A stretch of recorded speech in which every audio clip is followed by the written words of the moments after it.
Welcome to Pod Crawlers. I'm Eric. And I'm Kelly. We are back. We're kind of taking our sweet time putting out these new episodes. Hey, we're busy. We've got lives sometimes. Lives and ailments and whatever. Yeah. This is only the second new episode of the year. Wow, we are behind, aren't we? Well, I think the writing's on the wall that we're kind of losing interest in this podcast. Slightly. We're getting really nothing out of it. So we have one fan. Thank you, Tom.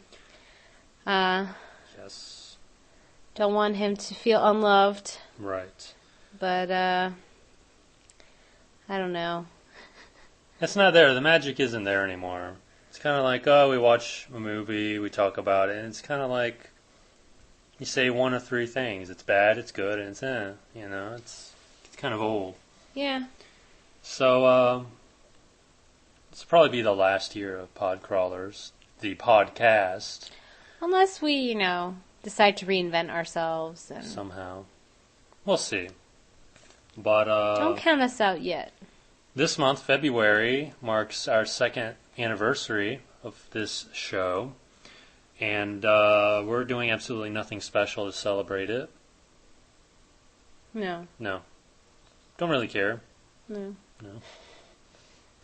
Yay! Wow, we are. Yes. So anyway, moving on. We got two movies, The Substitute and Dance of the Dead. They are the faux movies to die for. What do you mean faux movies to die for? Well, because Lionsgate did not put out their little horror fest last year. They waited till this year to do it. Mm-hmm. So I guess, I don't know. I don't think an audience was clamoring for it. But they released 8 movies that are basically movies to die for. And we only ventured to see 2 of them. Mainly because we heard that they were the best 2 Yeah. of the bunch, and we didn't really want to waste time because Or money. we had to rent them. Right.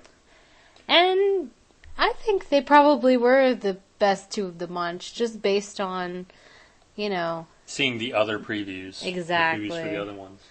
Exactly. Plus, at the end of the episode, we're going to list 8 movies that we'd rather watch than any more movies to die for. But let's kick it off with The Substitutes, which I believe German? Something like that. German, Danish, I'm not it's European. Yeah, some kind of European Kind of country. European country. Because as you can tell, we do our homework on this show. We don't get paid to do this show, so we don't Sure. care. Anywho, Yeah. the gist of it is this teacher has started at this school, and she's a little weird. Very weird, Come to actually. find out, she's basically an alien. Yeah, pretty The much. kids are trying to stop her from doing bad stuff of some sort. I know it sounds lame from our description, but it actually was kind of entertaining. It was funny. I enjoyed It it. was fun. It was what it was. It was well made. It seemed like a real movie. Yeah. Since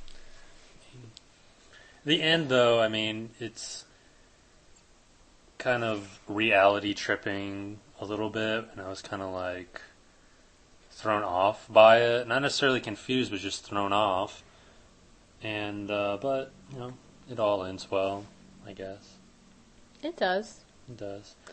The I mean, if I'm not saying it's the best movie ever, but if you're gonna watch 2 of the movies to die for, No, the these faux are, movies to die for, Ghost House Yes. Underground. I would choose the 2 that we're talking about. Yes. Definitely.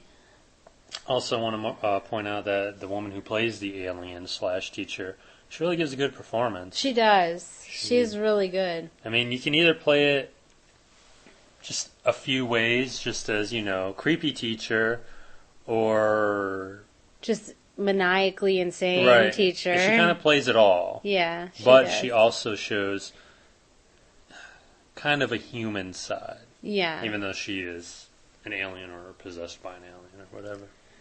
Yeah, I'm not quite sure. I think that it might have been a little bit lost in translation. Mm-hmm.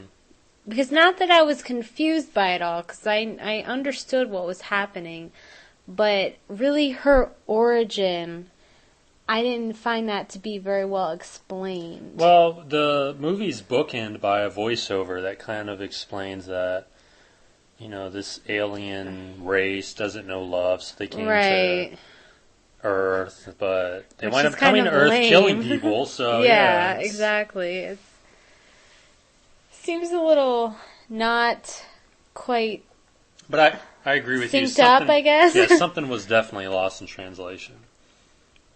But it didn't detract from the movie that much. Well, and I'm also thinking, was it really that there was great acting in the movie, or is it because it's foreign? Because we've had this conversation before with, the Japanese and all the Asian horror movies, really, that we've seen. Mm-hmm. They always seem like, for the most part, good actors or good acting going on. Is it because that we're not used to their nuances? That's not the language that we speak, so right. It just seems, like there's acting really going on. Right. I mean, and that's even the case, and I think I mentioned this last time we talked about it, with British acting. Mm-hmm. It's like there's a little bit higher notch. Yeah, if you have an accent, exactly. Yeah. I don't know. Maybe that's just me. No, I see that. Substitute, it's a good movie. I'd recommend it, for at least, if there's nothing else. It's kind of entertaining. Yeah, it's fun as the kids try to expose the teacher and figure out what the heck is going on with her. Right. Not that this is a kids movie, because there are some scenes of gruesome, intense gore, right? Yeah. But it's kind of on the Monster Squad level, hard PG-13 kind of. A little bit, yeah. Moving on to a movie that tries to be a fun cult classic, but just kind of falls flat. It doesn't fall flat, it falls short. Dance of the Dead. And what you need to know is basically a town is overrun by zombies during prom night, and these high school students have to battle them, right. Basically. Right. And quite honestly, it is what it is. We have the cliches of losing your virginity on prom night, the underappreciated feeling girlfriend who tries to get a date with a better, quote-unquote, guy who turns out to be a jerk, just the same stuff you see in a lot of these campy, prom night movies. But it just falls short. It does. And it's a fun movie, and you can tell that they try to make things quotable or memorable. Yeah. But they're really not quotable. No. There are several opportunities where even if they use like a really tacky one-liner, they don't. So it's just kind of like, oh, really? That was really lame. And that's basically that's a good word that describes this movie, is lame. It's fun, but when it was over, I was just like, oh, okay. I enjoyed it because I'm a fan of campy, stupid crap like that, I guess. But I agree, it did fall short of what seemed to be its goal. We were talking about how we thought that it almost seemed like in the beginning it was kind of made by the creators of Midnight Skater, which we both enjoy. And it didn't have that charm. Like, it started off where it could have. Yeah, right. But it just lost the charm. It did. Now, I don't know if that's because, it's a big Hollywood production or... I don't think it's a big Well, I just mean more so than right. Midnight Skater. But it seemed like it just lacked that kind of... There wasn't any magic. It just... Yeah. And it started off well, but it just kind of petered out. Yeah. There's not much more to say about it. I mean, Not at all. it was what it was, and I wouldn't recommend it. I definitely would recommend the 2 if you have to watch. If you have to. And you know what? You don't have to. Because we have 8 movies for you that we would recommend over any movie to die for, any underground ghost house movie, and just about over 89-90% of any movie out there. Now, we kind of set a little bit of ground rules, kind of. Kind of. Our 8 movies, we kind of wanted to mimic the feel of the 8 movies to die for. Yeah. And that there's a couple of foreign horror movies. There's the serious horror movie. There's the kind of lame, campy horror movie. Right. So, kicking things off, The Eye 3, which we reviewed some time ago. Yeah, that would definitely stand for the foreign category and also kind of campy. Yeah, it's fun. It's fun. It's light. It's sort of heavy at the end, but it's fun. Yeah. Yes. The air conditioner has come on, so if you hear a hiss in the background, we don't care. Pay us. I know, right? Moving on, The Orphanage. What was that? Orphanage. Orphanage. Which we reviewed not that long ago. No, and we loved it just as much as the I3, maybe a little more. It's different. That would also fall into the category of foreign. And did it win a Crawley? I think it won the Crawley for International Gold, I believe. I knew it was up against The Abandoned, the which was a movie to die for. And I think the I3 won something, possibly Asian Gold. Yeah. Possibly. Anyway, The Orphanage. Good movie. Yeah.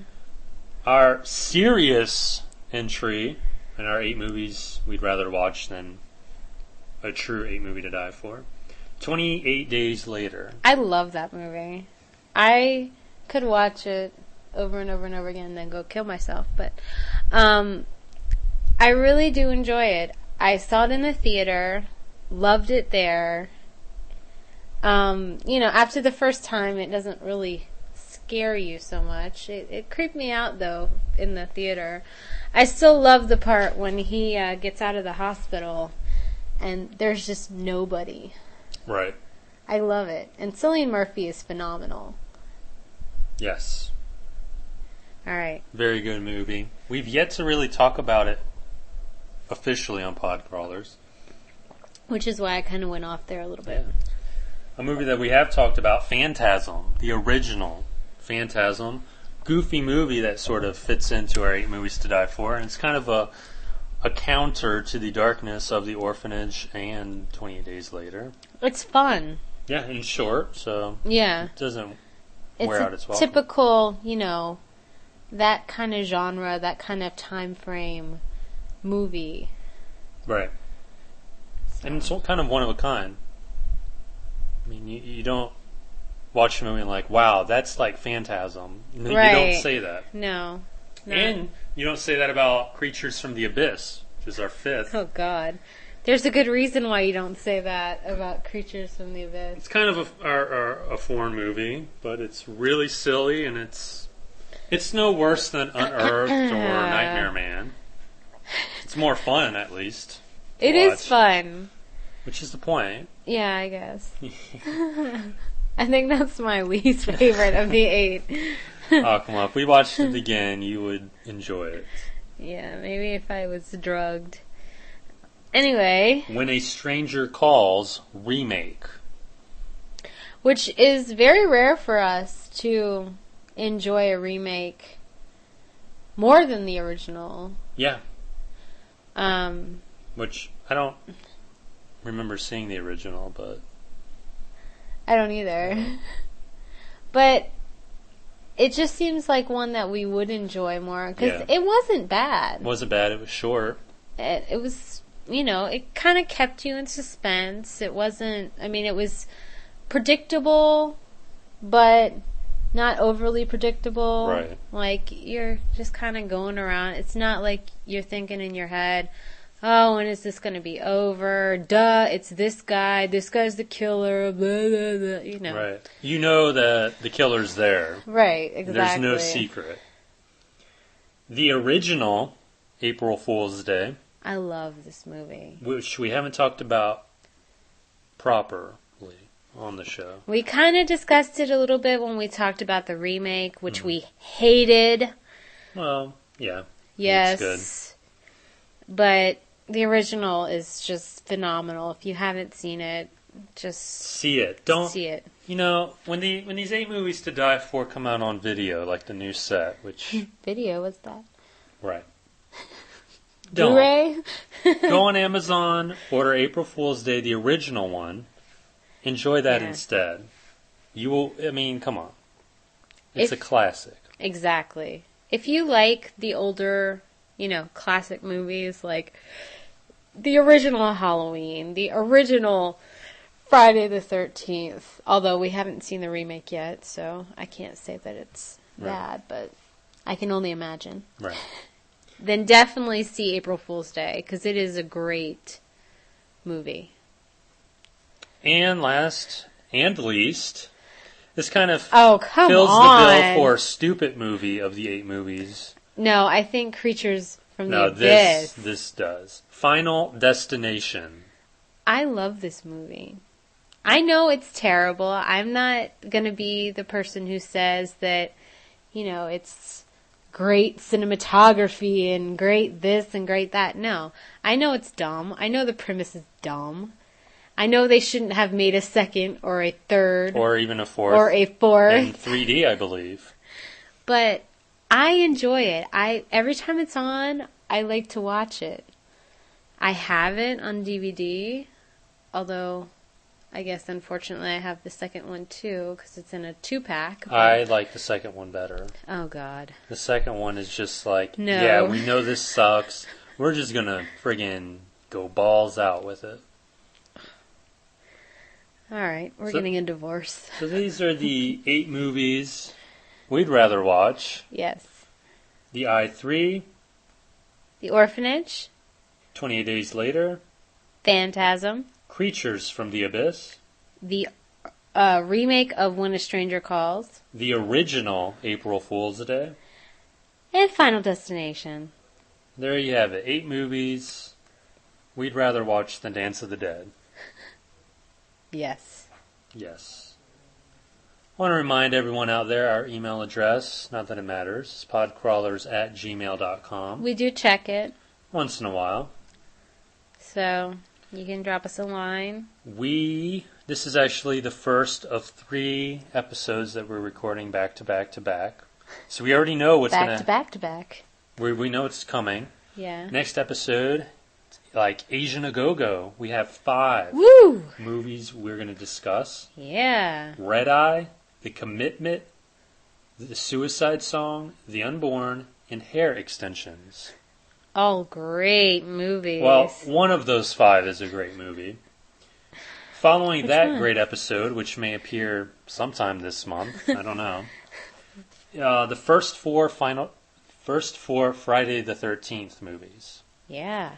So hold on to your hats. We have a plan somehow. So yeah. All right. Do you have anything any business? No. No Not business. that I can think of. All right then. I'm All right. Eric, I'm Kelly. and this has been Pod Crawlers.